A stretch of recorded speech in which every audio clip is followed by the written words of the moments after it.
District reporter Sanghar Mahmood कायम खानी की रिपोर्ट मुताबिक SSP सांगड़ कैप्टन सद्दाम हुसैन की हिदायतन ते ॾोहारनि खिलाफ़ कार्रवाइयूं जारी आहिनि। SHO Peermal Munir Ahmed Jotoya in charge CIA Sanghar Ali Akbar चन्नागू की इतला ते मातहत अमले सां गॾिजी लोहाड़ो ऐं भरपासे जे ॻोठनि में मंशियात विकिरो करण वारो डीलर मोहम्मद अफज़ल कुरैशी खे गिरफ़्तार करे वरितो। संदसि कब्ज़े मां 2200 पुड़ियूं मोज़र सेहत गुटको हथ करे वरितियूं। गिरफ़्तार जवाबदार ख़िलाफ़ मंशियात एक्ट जे कलमनि तहत केस दाख़िल करे वधीक जांच पिणु शुरू कई वई आहे।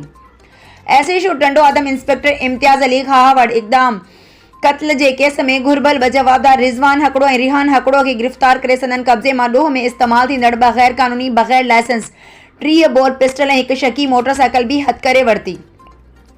जॾहिं त हिकु ॿी कार्रवाई में 1 साल अॻु चोरी थियल मोटरसाइकिल हथ करे असल मालिक सैद अली शाह जे हवाले करे छॾी।